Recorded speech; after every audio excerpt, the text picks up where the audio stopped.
Welcome to Quarterfinals IFL 2016. My name is Eric. Join with me, Alex and Joel. On the motion that this house, instead of relying on global adjudication, this house believes that states should move towards the establishment of regional courts.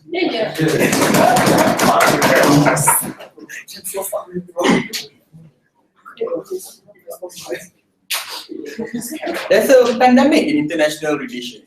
We often think that whenever there's a dispute, whenever there's a problem, there's always a supranational international body that can deal with it. While this sounds good in theory and practice, and during its inception, we thought it was a good idea to come up with things like ICC, ICG. But here, we stand today in 2016, and we've got to look back and analyze the trend. And we have said that it has been a joke, there's been a failure. So, what are we here to do?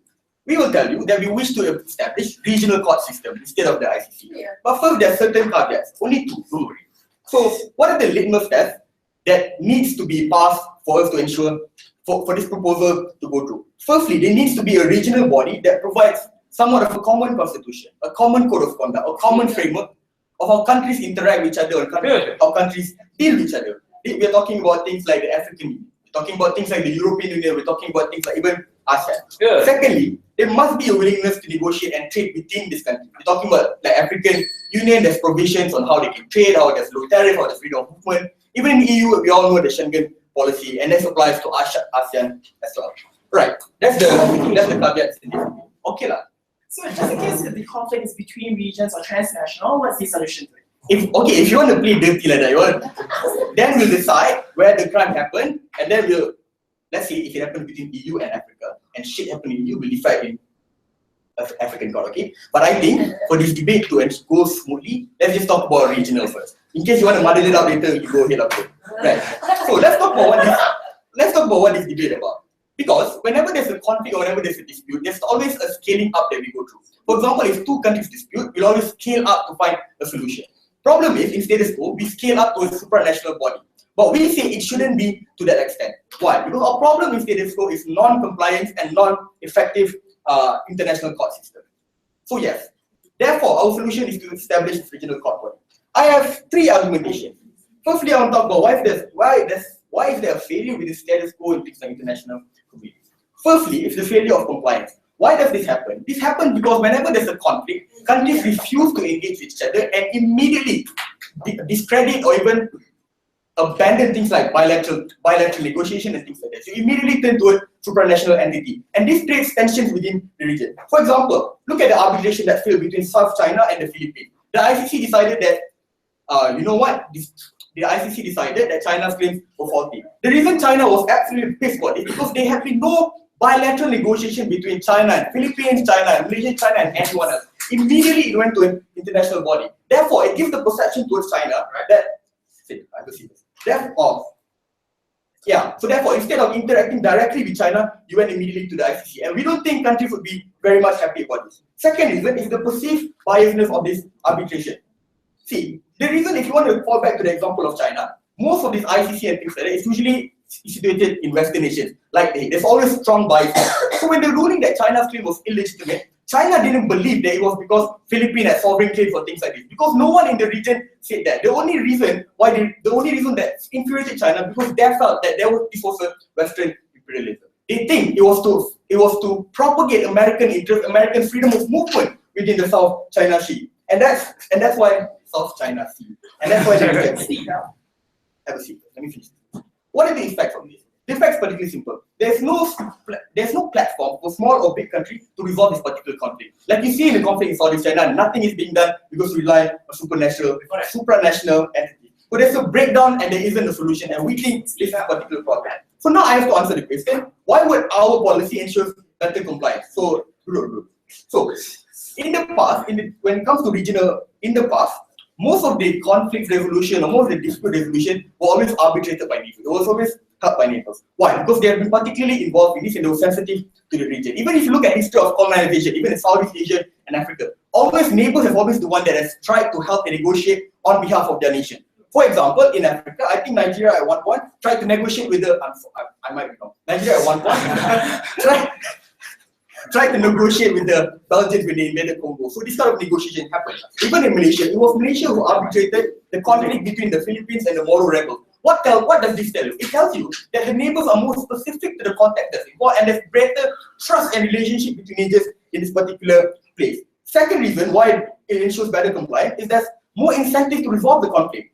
Your court in the Hague does not face direct repercussion when things fall out, when things break down in the sphere of South China Sea. Yeah. But people who are in the regional actors, they have something to lose. Everyone has something to lose. If the talk between Philippines and China breaks down, it spills over to the rest of the region. Yeah. Vietnam will be affected, Thailand will be affected, Myanmar will be affected. Therefore, there's an active incentive to ensure that these conflicts are being resolved because there's an active interest. The comparative is on your side, it takes too long. There isn't an active interest, there isn't a drive to get this over with. Thirdly, this ensures speedy reconciliation. Why? For anyone to enter into negotiation, you need to be willing to speak with each other. We think, given the current trend of people not trusting supranational entity, people exiting European Union, people don't trust that elites are able to make decisions for us. Therefore, a regional body, and it's very important, seems more neutral because they are all in the same particular conference. I want to talk about the third idea, and this is quite important, is how we ensure better compliance with regard to extradition. Haris. Okay, what if within the South China Philippine dispute, what if the region, number one, what if the regional court have the same decision, and what if China doesn't agree with it? So what happens next? Then I agree, then there's nothing we can do, but it has to exist on the scale, right? You can't argue that way, right? Thirdly, let's talk about better extradition. The purpose of ICC and things like this, they always need consent to extradite war criminals or warmongers in certain situations. But what is the problem with the ICC? The only people that have been indicted, I'm sorry to say this, but are warlords from African nations. They haven't indicted anyone who's white, who's Western, who's from European nations. Because of that, this has led to resentment on the people on the ground. People or governments within African nations. They feel that this does not serve their interest. How do we solve it? If you compare to a regional body, you have more incentives to extradite war criminals or warmongers in your particular area. Because all of these warmongers have often created conflict and chaos. And understand, especially when we talk about regions like Africa in general, it does not stay or it's not confined within one region. It always spills over. Therefore, a nation, individual nation, would have an incentive to extradite each other. Why? Because of the reason I explained. Compared to supranational body, you wouldn't want to give it to the ICC because the ICC is giving nothing back to you. Those who once colonized you, committed rape and atrocity, will not, are not being extradited. So for those reasons, what is OG bringing to you? We'll give you trends, we'll give you analysis, why the current status quo is failing. We need to stop telling this lie that some big entity is going to be able to fix it. It is not going to work. Therefore, go with opening government.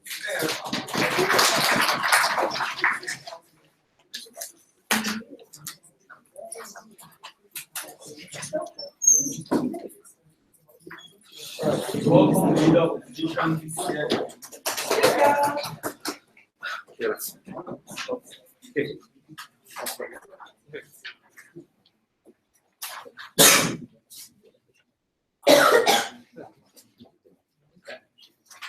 Panel, don't let Prime Minister get away with the lies that he's telling you about the ineffectiveness of international courts. Because just because there have been few prosecutions and just because prosecutions are slow does not necessarily mean, therefore, that international courts are ineffective and have not done what they're supposed to do. We on side opposition are going to bring to you a very clear aim today. Our aim is to create a global code of conduct that individuals across the globe are able to abide by.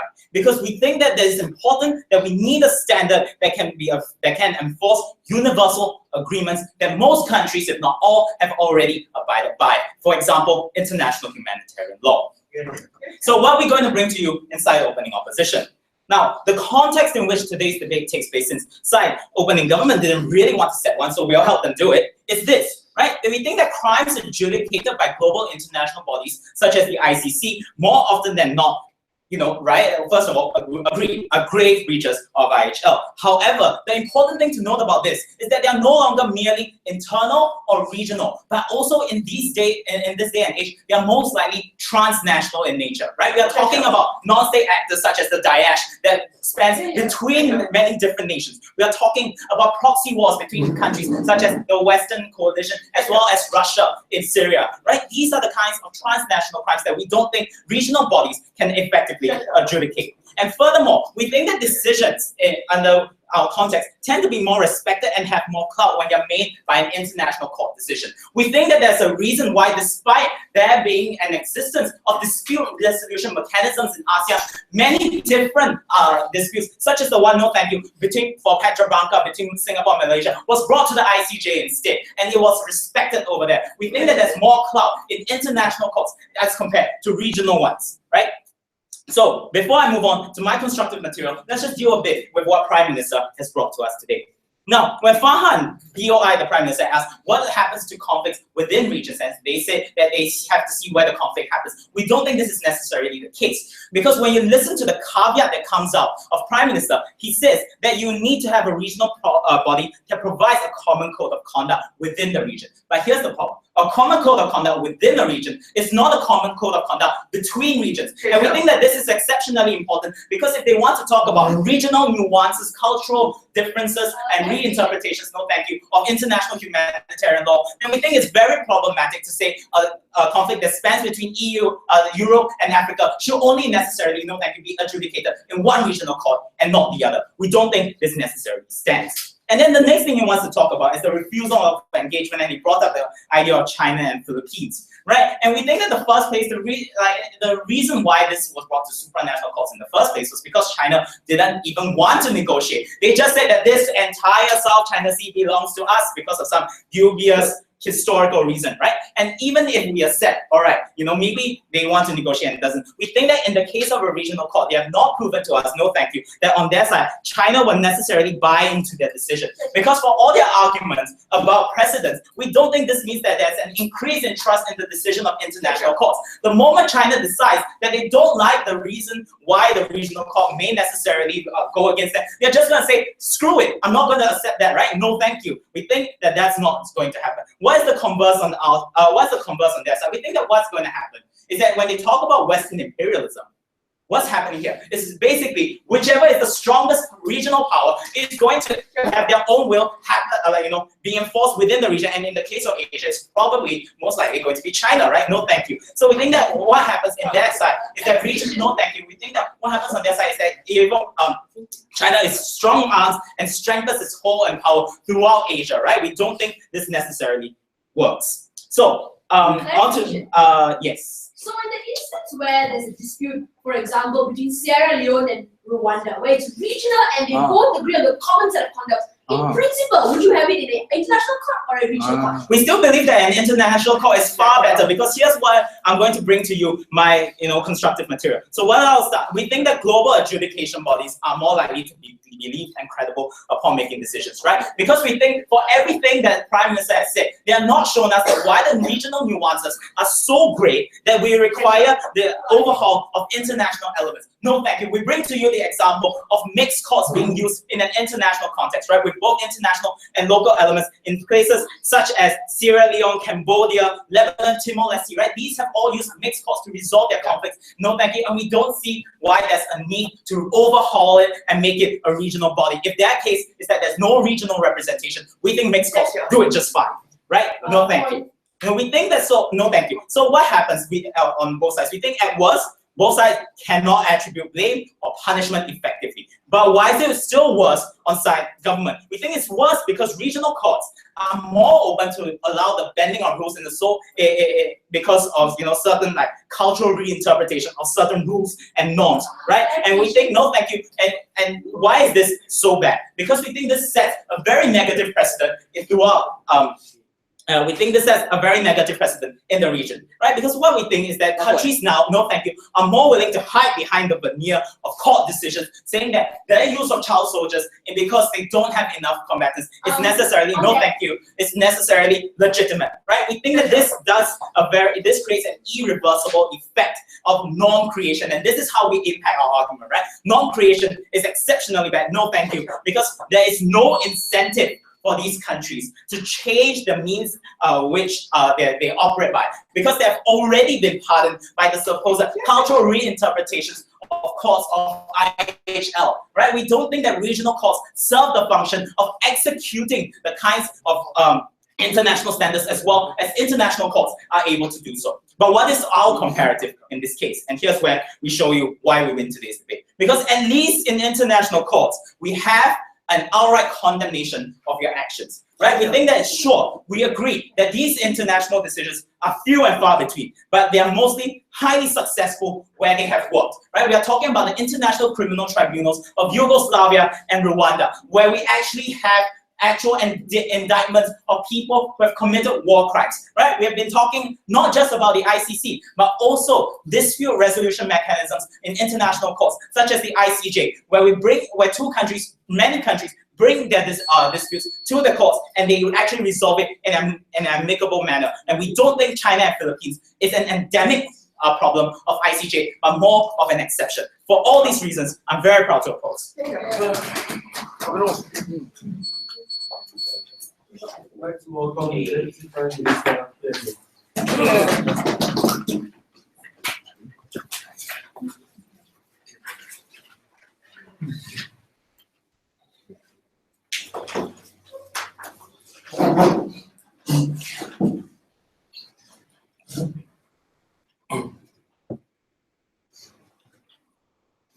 Mr. Speaker, decisions and cases of arbitration done at the ICJ and the ICC, as recognized by the Leader of Opposition, have been slow and few. Most cases involve maybe perhaps Charles Taylor of Sierra Leone, Slobodan Milosevic of Yugoslavia, and did Omar al-Bashir actually get arrested? No, I don't think so. No, this is the problem here, because in his defense of international third-party arbitration under the ICC and ICJ, Leader of opposition basically came up here and told you, well, yeah, but because these guys don't trust each other, we don't think they will necessarily comply, and the ICC and the ICJ are still the better arbiters, because, hold on, let me show you. Because one, decisions made are going to be more respectful because there was no reason behind it. In analyzing in terms of the impact and the decision made in international courts of arbitration such as the ICC and ICJ, it's important to recognize this debate is a recognition and a consideration of the discussion why states such as in ASEAN and the African Union should move towards regional centers of arbitration, regional courts. We believe opening opposition, significantly ignored a large chunk of substantive coming from Raj's speech with regards to several things, Mr. Speaker, with regards to the regional context in which the question of sensitivity. He dismissed the argument about the South China Sea dispute between the People's Republic of China and the Republic of Philippines. Hello, mabuhay. It's important to recognize that the international arbitration of these cases disregard the historical and cultural context and how people view these places, these areas of geographical dispute. When you talk about the dispute between Cambodia and Thailand over a temple complex in the 15th century, would necessarily the international court, which has an international body of judges, we're not here to dispute their ability to arbitrate cases, but in terms of recognizing the sensitivity of these contexts, would it necessarily be able to argue this? We point to you, Mr. Speaker, the contention that still exists among Malaysians. 30 million of us still believe that the decision at the ICJ with regards to Pedah Branca and Batu Putih are still contentious because we still think they are within the territories of Malaysia. We argue to you, despite having these, hello Singapore, despite having this decision, it's never necessarily shown by Leader of Opposition that the decisions are respected, because in most cases like China, aggression and violation of these decisions continue as we speak. China right now is pouring millions and tons of sand into the South China Sea to build new islands in disregard of the international ruling that they want to defend. Omar al-Bashir is still around. I don't know where he is. If he's around, please comment. But it's important to know that despite the ruling made on allegations of genocide and crimes against humanity, he is still around. Recognize, panel, this is apparently a new phrase in debating, again, recognize, panel, that these instances create more harm and exacerbate the kind of conflicts that we see in regional disputes with regards to territory and with regards to crimes against humanity that crosses borders, something they wanted to talk about. For those reasons, Mr. Speaker, the discussion then should be, are there alternatives? We argue to you, the alternative and the impetus for this alternative would be regional courts done in the mode where African Union countries has a significant, strong, common code of conduct, not just between countries, excuse me, in the African Union, it's also with regard to their relation with other countries. We see this in example with how ASEAN, with a common code of conduct among themselves, interact with other nations multilaterally with regards to free trade agreements, how Africa Union engages with the European Union with regards to human migration and human trafficking. We tell you there's enough regulatory framework for these kind of things, for the kind of questions they ponder. But before that, Haris. Why would Syria and the region then agree to put Bashar al-Assad on trial, for example? But look, what? Why would Syria and the region agree to, let's say, put Bashar al-Assad on trial for accusation against him? Because he's an asshole. But it's important to recognize that instances like Syria, Bashar al-Assad involves not just Syria. When you have an instance of a war that involves multiple countries like Jordan, Lebanon, Palestine, if people still dispute that, fuck you. These circumstances require regional consensus in making a decision. We believe regional courts have that ability, recognizing the cultural sensitivity, the political legacy, especially post-colonial regions and post-colonial countries, where a lot of the borders and a lot of the areas in which they live in are manually crafted by white people living in London. We think it's important to recognize in post-colonial developed countries, regions like Asia and Africa, that regional arbitrations are much more sensitive to the considerations on whether or not the Panjang Morons in Kenya have the right to migrate across borders because they have been doing that for the last several centuries. But moving on to further substantiation coming from government. We recognize, panel, that moving forward with regards to how countries secure peace and countries ensure stability, no country is an island, except maybe the Philippines. Recognizing that you can't go it alone in ensuring regional and internal stability, which is why countries band together under the African Union, countries band under ASEAN, because there's a common framework ensuring peace and stability.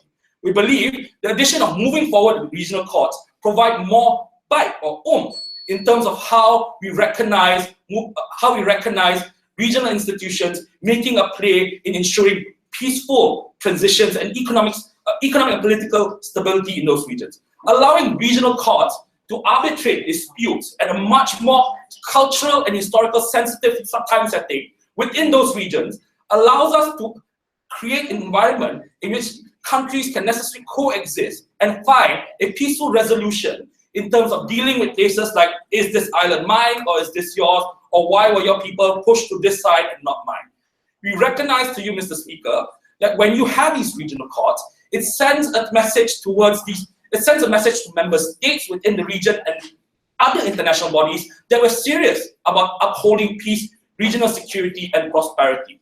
We recognize to you that in the world of transnational globalization that exists today, that countries can't go it alone.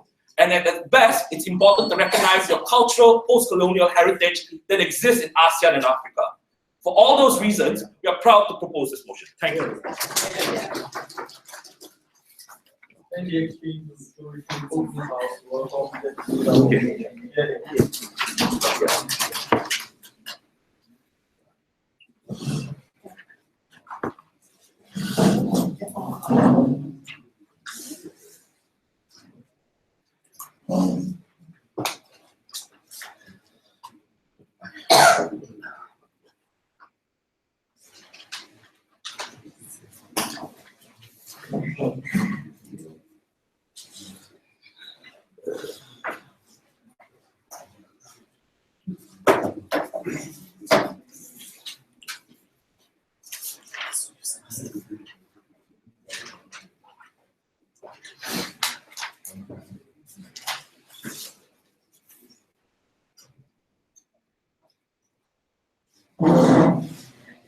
Right?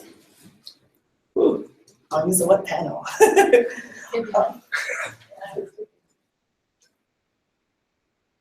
Panel, I think the biggest problem coming up from opening government was that they never once showed you conclusively why regional consent was more likely to be the case when it comes to regional courts. I don't think they ever once analyzed to you the relationship between China, Japan, Philippines, and all the other arbitrators within the regional courts that will determine what the South China Sea dispute is going to look like.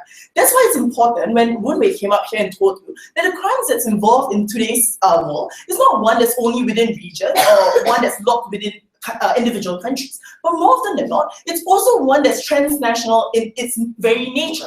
That means it's impossible for regional courts to ever achieve the same kind of standards that your international criminal courts or your international adjudication bodies are able to do so in today's debate. I'm going to show you two things in my speech. Number one, I'm going to show you that OG never once showed you how regional consensus can be achieved. And then I'm going to tell you why, given the fact that our world is already so divisive, the inclusion of regional courts and the movement towards regional courts only creates a more fragmented international community that we think is so problematic, especially when it comes to the adjudication of laws and why international humanitarian law will be likely to be violated by countries who hide behind the veneer of these kind of regional courts that gives them these kind of justification. No, thank you. Let's look at the first thing then. Which court is more likely to be effective in coming to a conclusion? Over here, I'm going to do the comparative before Ahmed comes to do it, right? So which court is more likely to achieve, to be effective in coming to a conclusion, right? The first idea coming up from opening government was the idea of respect and consensus, and therefore negotiations happen, therefore relationships improve. I don't think that's the case. Let's just specifically look at the South China Sea dispute, right? Given the fact that your regional courts, and this is how regional courts necessarily work, something that they talked about, is that the arbitrators of your regional courts is oftentimes the direct and immediate neighbor of China, Philippines, and Japan. So it's important to recognize that these regions, more often than not, is not just decided by single individual countries, but often is determined by the individual who has the strongest power and the ability to sway decisions. That's what Moon Wei told you. It's regardless as to how much it's necessarily true that China has the ability, it's recognizing the fact that China is a hegemonic power within that particular region that individuals are afraid. It's not true that individuals or individual countries respect China. People are crippled by fear because they know what China can do. Given the fact, if you look at the past few years, China has been increasingly belligerent in that area. They've been militarizing the sea around it, putting ships and boats within the South China Sea in of itself. These are all important considerations to take into account because you realize that regional courts can never be able to stand up to the same power that China has within that area, or within why regional courts will never have the same impact on China. As much as they would like to say, and this is a comparative, as much as they would like to say international criminal courts perhaps will never be able to persuade China, it's then about the effects of what international criminal courts can do when it comes to China. And this is important, right? Even if they wanted to talk about your regional courts, your regional bodies like ASEAN, for instance, recognize it's because ASEAN is so concerned about cultural sensitivity that more often than not, they don't do jack shit because they're afraid of offending the partners and the individuals within there. These are the kind of instances to which our regional courts are always locked up in a position that they are unable to be effective in the kind of considerations that they want to do so, right? But also importantly, if you look at the nature of the conflict, those kind of regional disputes that they want to talk about, since it's such a huge issue, I'm going to now disprove it to you and systematically show you why negotiations can never happen. South China Sea dispute was over land and territories. If you look at Petrobranca, it's also about land and territory. Land and territories are fundamentally the most important thing to any singular country. No country is willing to negotiate because at the point in time when you're able to expand your land and territory, it means you can also expand the water boundaries to which you can access even greater resources. That's why I don't understand why negotiation can ever happen under their side. But there's a comparative. This is the worst case scenario that I'm going to talk about in the scale, right? The worst case scenario is even if both international criminal courts and your regional courts can never achieve the conclusion that we necessarily want, is that about what's the long-term creation of norms that we talked about in coming up from Moon Wei's speech. This is the long-term creation of norms that we think is so important. At the point in time where regional courts take into account the kind of sensibilities or sensitivities, we then need to ask and question ourselves, are those sensitivities one that's far much more superior than the kind of international conduct or humanitarian law that we talk about? More often than not, the problem is, at the point in time these kind of regional courts make a decision and legitimize the kind of actions that these individuals have, even if it's a direct contravening of your international humanitarian law. This is a negative precedent. It means all your other regional countries within that area, it says, hey, if this is allowed to happen, I'm going to continuously do so because I can use the precedent set by the regional court to say, I am legitimate in the actions of hiring child soldiers, for instance. This is problematic, right? Because these are the kind of effects and harms that we think is irreversible at the point in time regional courts come into play. We think the international criminal court at least is able to say, we don't care about your sensibilities. Sometimes some things need to be universal in its standards, and sometimes child soldiers is just inhumane to even hire them in the first place. Now, let's deal with the sensitivity idea, right? I think like a large part of this debate, right, wouldn't it be told you why sensitivity is able to be achieved under our side? When we told you that more often than not, your international criminal tribunals also take into account these specific nuances. This is not a cop-out. This is specifically important, right? Because even, right, it's about which ambit they are under. Under our side, these international criminal tribunals is under the ambit and the governance of your international criminal courts and your international organization, where the difference is just like isn't. It's important to have that legal voice or that bigger authority to tell you what's important. But I'll take on. So like these mixed courts often have judges from the region and often represent the interests that you speak about. Therefore, wouldn't you accrue the same harms that China disputes and therefore all the problems you speak about? That was the comparative I talked about. Even if we do not achieve the same kind of benefits that we want, or even at the end of the day we still achieve the same kind of harms, it's about which harm is much more worse under like which regional courts. Regional courts is a lot more worse because you give a lot of room for individuals to abuse the kind of decisions and like individuals that regional courts make. But more than that, regional courts are open up to a lot of influences within the region, whereas the international court is open up to the entire global community. Given that it's a game of numbers, it's about how many individuals are able to have a say in the matter, coming to the most like probable aggregate of what is right within that particular decision. Last but not least, the creation of an even more divisive world. The problem in society is we live in a very divisive world, right? It's increasingly divisive where individuals are living in a dog-eat-dog world. Like Brexit, President-elect Trump, like that. I think all these are very clear symptomatic problems for why individuals and why there's a culture of fear and distrust for each other. The problem at the point in time when you create regional courts, you look the global community in specific regions where no one is ever willing to engage with one another. That's why, coming up from opening opposition, I've never been so proud to oppose.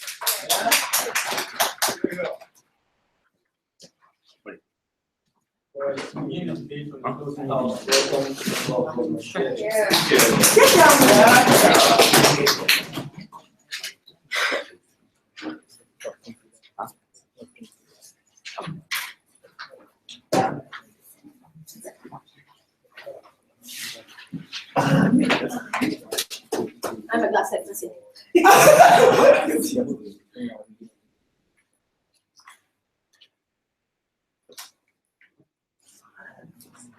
Okay. As much as I'd like to credit the opening opposition for dumping reasons why the African continent cannot agree on anything, it's not really dealing with the reality. I think nobody in this debate knows that there are actually regional costs that exist, and this debate is a comparison between whether or not we had rather administrate like judgment there or judgment the ICC. Like, I want to list you a few. The African Court on the Human and People's Rights, the Arab League Court on Human Rights, the ASEAN International Court of Human Rights. They are all followed by their individual charter on human rights. I'll be the first to tell you why these regional courts are far better in the administration of their regional charters, why they are more likely to get judgments that are better in terms of evidence collection, the judges that are involved, the compliance with the decision, and post-war. And then I'll tell you why the ICC, even if we get the exact same decision and the ICC is accurate, why we would rather that decision occur in a regional court. First thing, let's just clear up like the types of conflicts in this debate. Like, I think there's a really big confusion. Like, we agree there are transnational conflicts, there are conflicts with like terrorist organizations, and there are in conflict like within the RPF and like the Sierra Leone government. We will say the metric in this debate is where that crime occurs. If it was a crime that occurred on the territory of Sierra Leone and the victims, they have a right to do it. I would point to Rwanda, right? Even though Rwanda was like a hotbed for Uganda, the DRC and other countries to get involved, the fact that Rwandan citizens were at the losing end meant that they established the Gakaka courts, which enabled them to decide these procedures. Second, it makes like territorial disputes like between like land between Philippines and China. Like, ASEAN is literally a unit that decides which territory belongs to who. Like, there are different individuals. I'll explain this later. But we think that transnational like disputes with territory is not mediated between China and person. The judge isn't a Chinese person. The judge is an ASEAN representative. I don't know what the opening up was. First issue. Listen, you guys will learn something. How do these regional courts work? I want to be the first one to tell you, within the three courts that I explained, the Arab, the African, and the ASEAN one, there is a 7-person committee. This 7-person committee involves one national that is elected through a secret ballot. If, for example, South Africa has one representative, they cannot have a second representative. China cannot have a second representative and monopolize this vote. On top of that, all these regional courts have a rotation system. So if South Africa is constantly getting voted, they disallow you from the next cycle to ensure regional stability. This is a comparison of what if China is a monopoly, it doesn't mean they have a monopoly in the court. But the second thing I want to say is they have regional charters that are excellent. Like, I want to point you to some really good examples of regional charters. One, the Arab Charter actually includes a call to call Zionist Israel racist for not being able to include Muslim minorities. Second, the African Court is the only court to recognize indigenous human rights, to have the Organization of African Union Refugee Convention on Human Rights. The ASEAN Court is the only court to recognize that we need we need to reject foreign occupation as a legitimate thing. All these things are unique to these courts that your ICC doesn't have because it's neutral. It obviously is pro foreign occupation. It doesn't have an incentive to support refugees. It also doesn't care about indigenous tribes. So really, if regional courts are so culturally sensitive, if they're going to have a monopoly on a comparison, they are more representative and they are less harmful, which is my second issue in this debate, right? About the ICC. Like, I want to make it quite clear that the ICC is the most not neutral, horrible organization to exist on the face of planet. Not only have they only had one prosecution, which is Thomas Lubanga from Congo, from 12 years, they made it 8 years because they couldn't find enough evidence. You know why they couldn't find enough evidence to prosecute him for child soldiers? No one wanted to cooperate with the ICC because they felt that they were being harsh on the Congo United Patriots Front. And on top of that, people didn't feel like their prosecution was neutral. In their pre-trial, trial and appeals division, which is a 5, 10, 15 man panel, of that, there's only one Botswanan person. The rest are French, the rest are Argentinian, and the rest are not from Africa. Like, I point you to like Mark Perry, which is the president currently of ICC. It is entirely ruled by a white organization. I don't think it's neutral. But second is the acceptance of decision. Like they say, at least we prosecute child soldiers, because apparently the African court never prosecute child soldiers.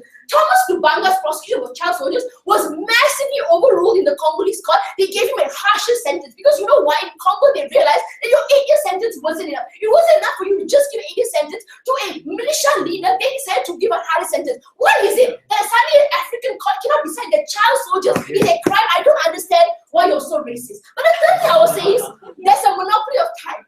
Note that your Yugoslavian courts didn't get the information on mass graves. It didn't get the information on where previous militias were. It didn't get information on territorial disputes because no one wanted to come forward. Witnesses were either afraid that their testimony were going to be tested. They were afraid that evidence gathering would be seen as anti-Western. Therefore, you don't get those benefits. The comparison, and I like to point to Gakaka, they didn't believe in the ICC. They didn't have international humanitarian law. In fact, it was the Rwandans that locally decided who to punish and who didn't. Sometimes they forgave people, sometimes they didn't. But the amount of involvement in communal support was a reflection of what happened in South Africa with the Truth and Reconciliation Commission. It didn't prosecute white South Africans, but it gave them the ability to move on because people accepted that decision for it. Not in this same instance, the same decision was reached. It's about the control people have towards the decision we have. So the comparative is the ICC is absolutely horrible. If they even get a prosecution, it's a really shit prosecution. But the third thing in extension, like obviously all this is extension material, is the acceptance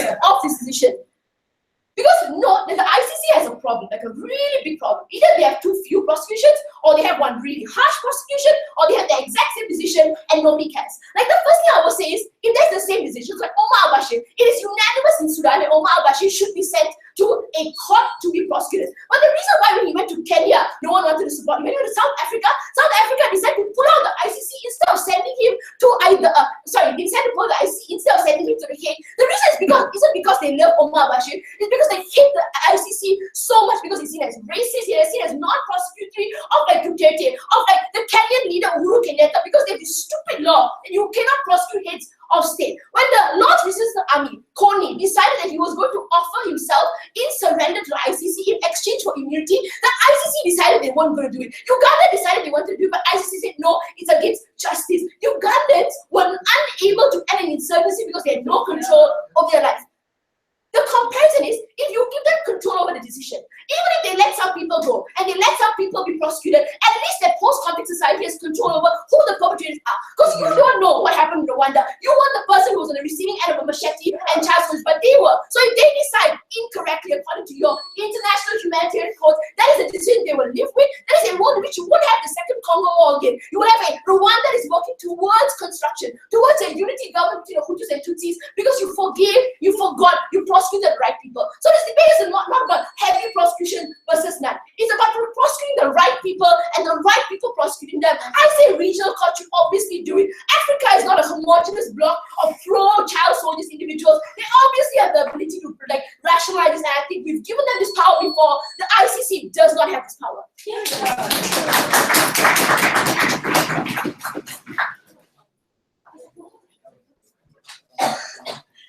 Welcome, member of the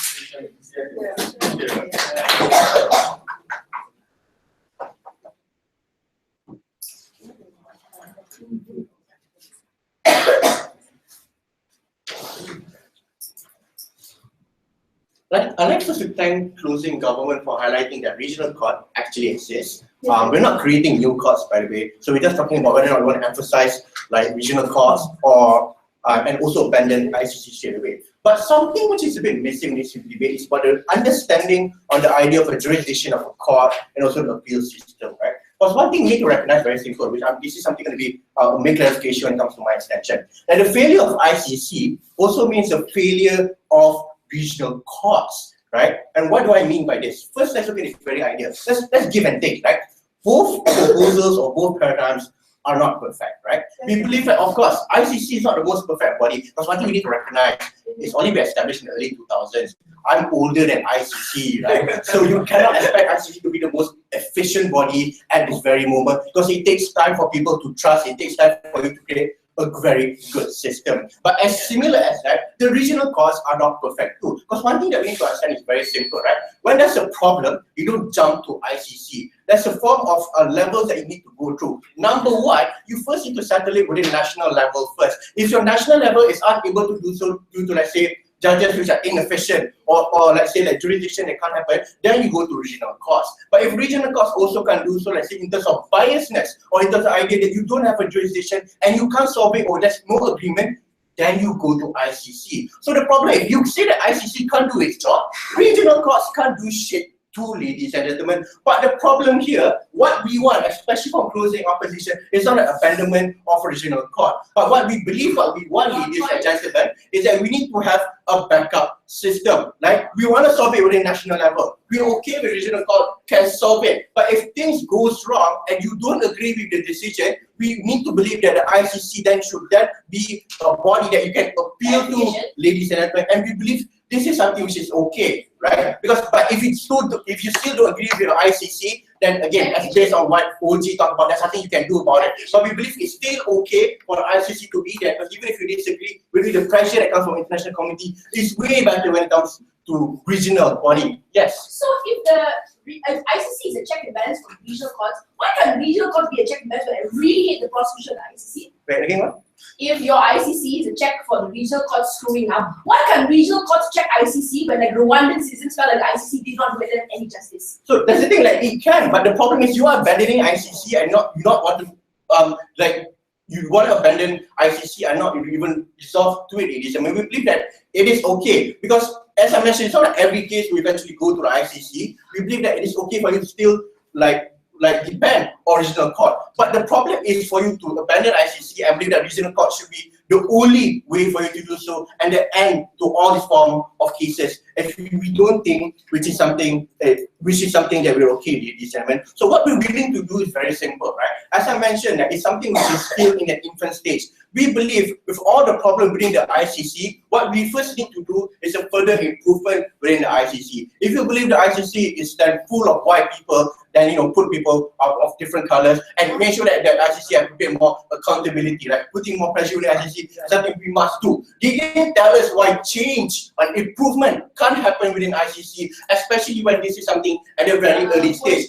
Just because they're not willing to prosecute certain individuals means there's a form of problem. So you need to tell us why this problem can be fixed. And we tell you this problem can be fixed and can be catered to, especially if you have more international body that cater, that pressure them. Because ICC still have 124 members, right? We believe for 124 members, pressuring ICC to be more transparent and to be more inclusive is something that we're able to do, right? And we believe this is something that we're okay with, ladies and gentlemen. So we need to improve the ICC first, and then we're able to make sure that things are okay, ladies and gentlemen, sit down, right? So we don't think that there's that much of a problem, but we believe that what the problem that happens in their side, because it won't really be the idea of effectiveness, ladies and gentlemen, because essentially, like they're trying to say that, especially in that session coming from closing government, that there's something a bit more like unique when it comes to regional, especially there are certain charters that only specific to certain region. We believe, yeah, that's true. But now, what we need to understand is this: we do recognize those charters, especially when it comes to the region.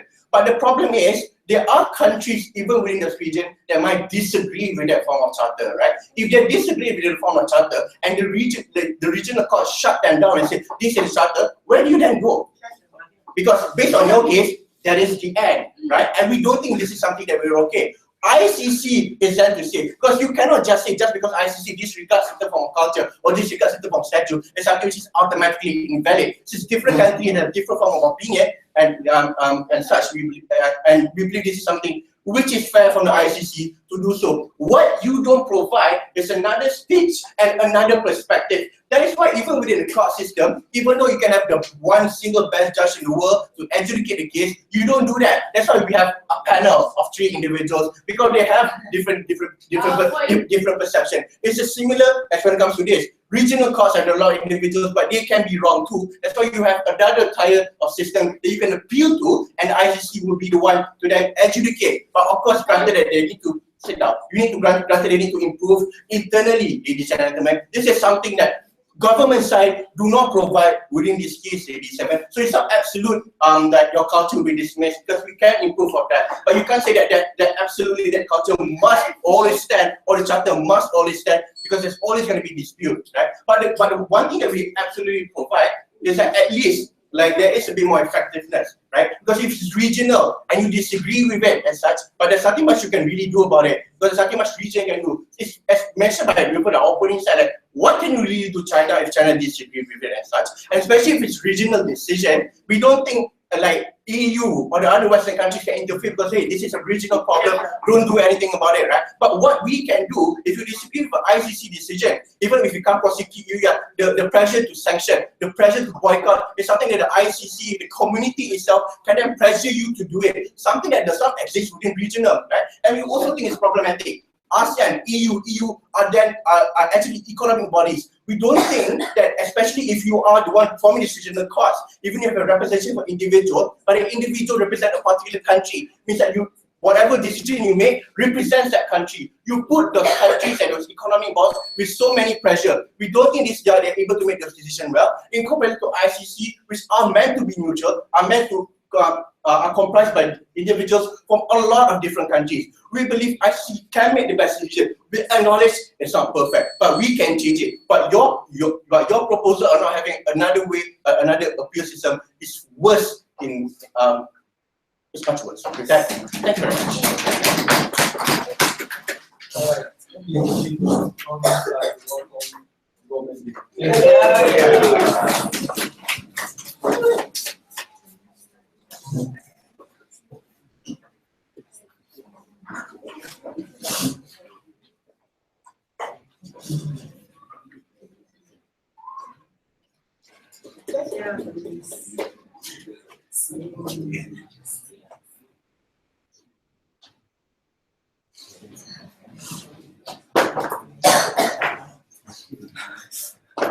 Carry the paper out to home.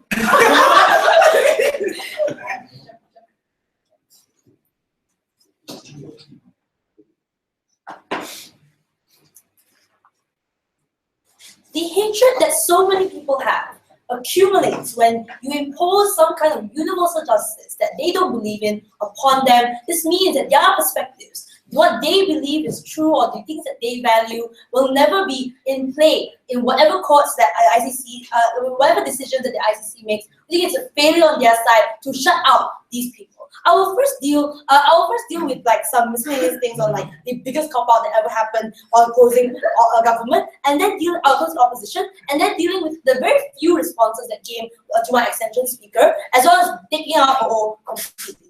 Let's deal with closing opposition, right? Because they tell us that ICC is a check and balance, that you need time, that no one's perfect, so don't blame us, that we just need some baby steps for us to make a bunch of mistakes and ruin a lot of people's lives before anything actually happens. So give us time, guys. It's not enough for them to just tell us that regional courts are not perfect. They need to tell us exactly what is the problem with regional courts and compare it with the huge amount of problems and the historical analysis that came from Amrit's speech, right? Here's where they tell us that, like, all we need to do is have time to fix the ICC. The problem is that their fixing brings you closer to the regional courts and the principles of the regional courts. So you can't say that the regional courts are not perfect and then make your ICC more like the regional court. You only accrue all the harms that you say are true. But the second thing is that, so this is like the mixed court thing also, right? The moment you become more mixed, the moment you become less neutral, so you don't have your benefits on your side. But here's where we also tell you that there's no political will for you to ever make the ICC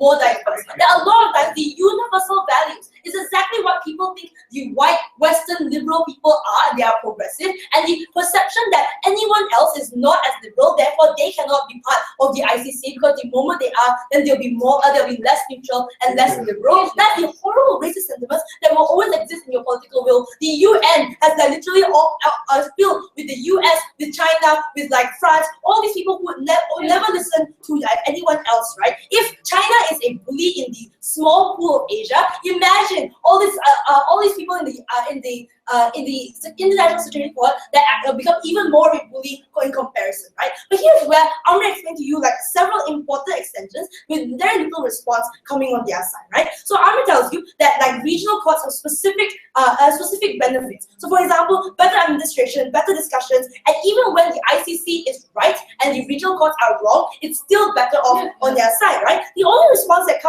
came from this is that is the idea that they do recognize like some voices, and that like essentially some countries would disagree on our side. That's the accusation that came, right? Yeah, but so some countries will disagree in the small region of the regional courts, but you have an entire African bloc against you, right? You literally have a lot of like African nations calling you racist, even if they are wrong. They genuinely believe that you're racist, and they're pulling out of the ICC. That's the disagreement that happens on your side. The comparatives that comes here, right? But even then, right? They tell us that that they're able to have their perspectives be more like open, right?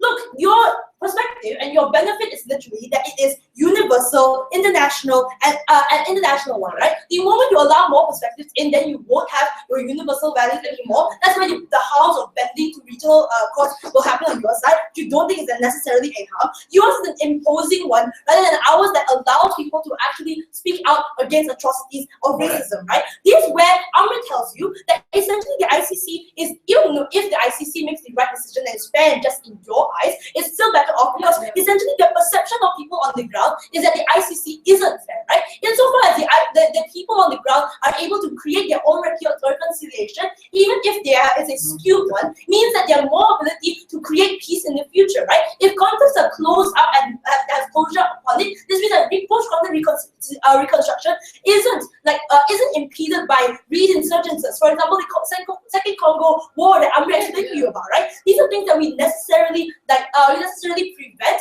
unlike your side. Because the moment that your ICC makes any decision, people will feel it's unfair. People will always try to overrule your decision, right? But she also explained to you that like the ICC is a horrible actor. So regardless of how imperfect the regional courts are, the ICC is one that literally only prosecuted one person, and not only like prosecuted only one person, but then reduce the sentence of that person in comparison to the Congo decision, where like you actually like created a harsher sentence and brought justice. So people felt like it's a harsh sentence and that they could live with that, rather than yours that they could never live with, never feel that justice was ever brought to the table, right? But he also tells you that we also told you that in the ICC, no one wants to cooperate with you, right? So South Africa literally didn't want to give you Omar al-Bashir. Like the Gakaka courts are the ones that actually created communal support, gave control to people on the ground. So regardless of how whatever consequences, the people felt that it was their decision and their fate that they made, not the fate that was imposed by someone else. We think that we think that like no one believes that you are neutral, because the neutral and the default, like much of the world and racism in the world,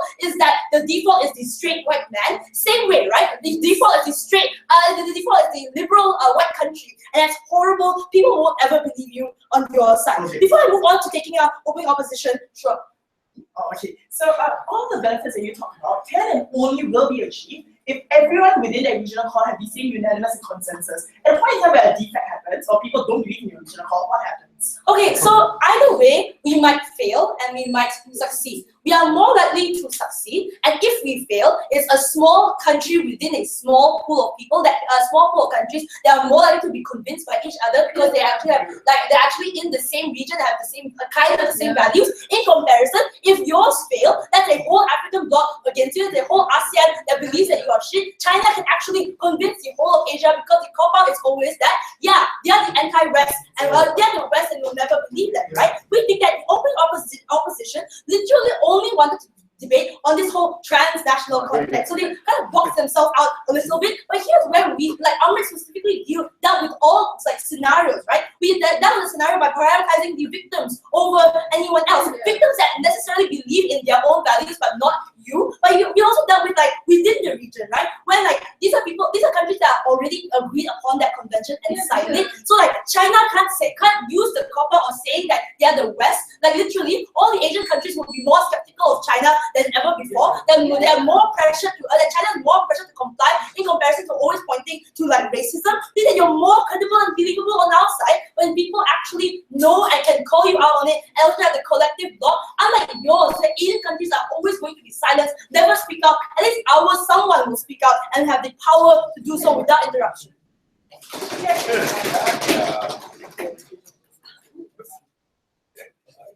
All right, conclude the debate. Welcome all.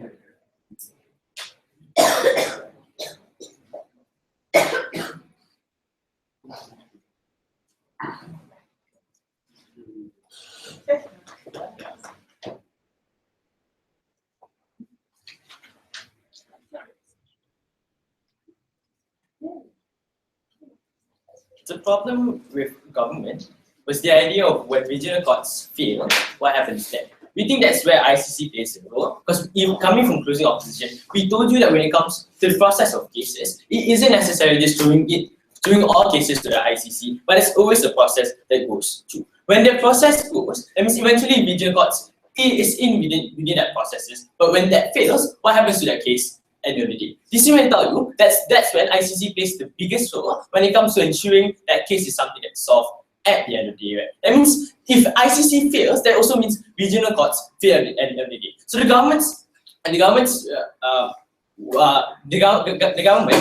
way of like arguing, or their paradigm, is that under their paradigm there wouldn't be any more ICC. Therefore, it only adds at regional courts. Right? But let's just do a few things that came from closing of government, right? The first argument, the first idea, the extension that came from that was the idea of how regional courts are better, right? We think under our paradigm, we already told you how regional courts still exist. That means eventually under our paradigm, if regional courts are really good, that means that means it can already be solved there and then, right? That means the idea of political will then exists, right? But then they told you that when the problem with ICC was the idea how no one wanted to cooperate. We think this is what happened, right? When the African Union sent a referendum to leave ICC, at the end of the day, they pulled out the referendum. Because eventually they realized that an African Union needed to stay within the ICC, because we realized the importance in the first place. But then this is also something they failed to respond to. Right? Coming from higher side, the idea of how the regional's angle is that they do highlight all the problems. But then what happens is when these regional courts do fail, there is no form of medium for us to solve the problems at the end of the day. Right? And this is something that they have to realize. When it comes to because the proposal that came from government was the idea of blocks controlling these regional courts in the first place. For example, ASEAN or EU. Right? We think the problem with this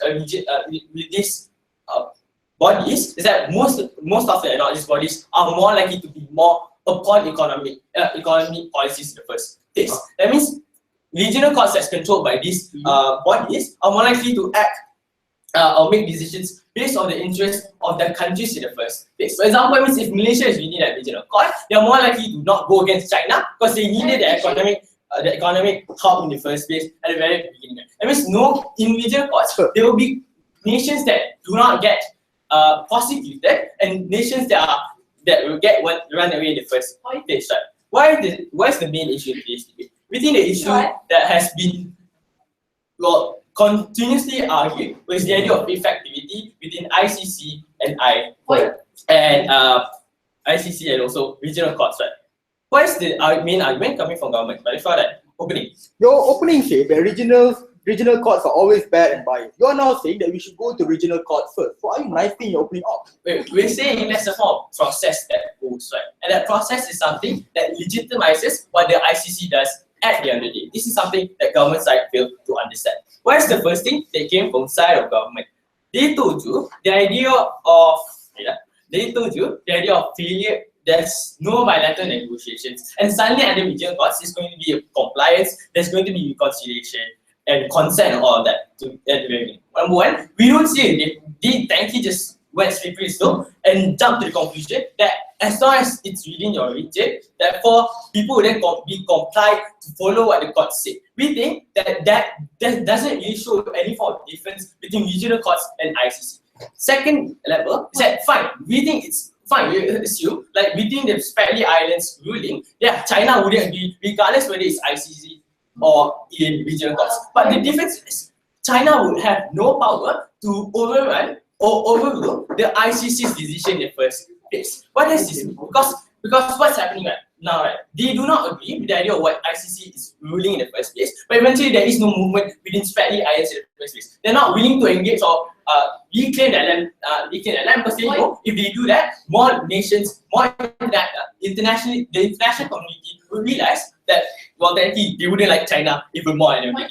So the difference that happens with ICC is that if they do go against this ruling and they take their land that they wanted so much, that means there are a lot of other nations that can hit them. For example, France or UK and USA. But if it's within regional courts, what happens is they are more likely to overrule because, for example, let's say Malaysia or Singapore is within that regional court controlling at that point of time. What happens is they would more likely overrule that decision because they need to ensure that China does not destroy them. Given the fact that they're dependent upon China in order for them to sustain and in order for them to prosper in the first place. So regardless of whether it's not China controlling the regional court, they still have to be in line with China in order for them to be safe at the end of the day, which is something problematic. No. Second thing they argued was the idea of how the framework is made by white people and all that. Number one, we think if that's the problem, then the problem isn't to destroy the ICC, is to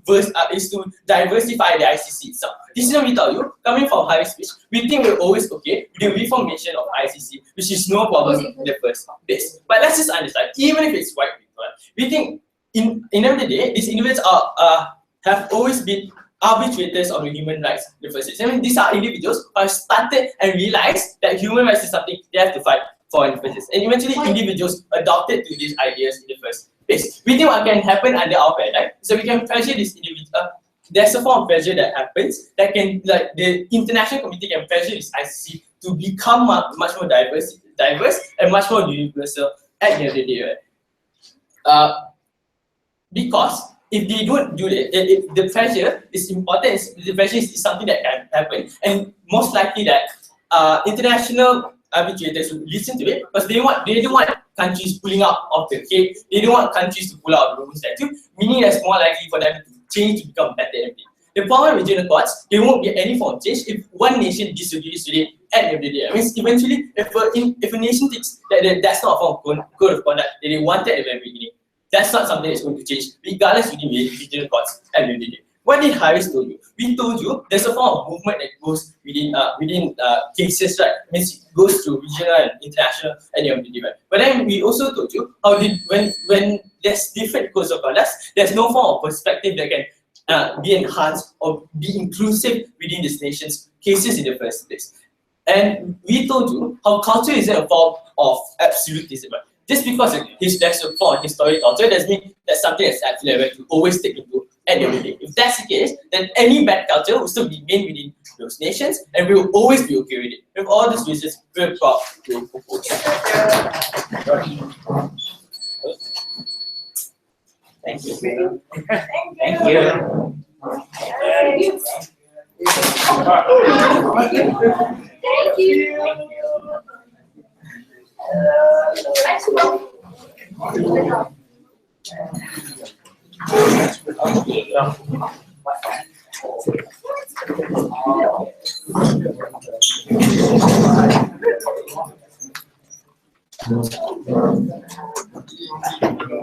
you.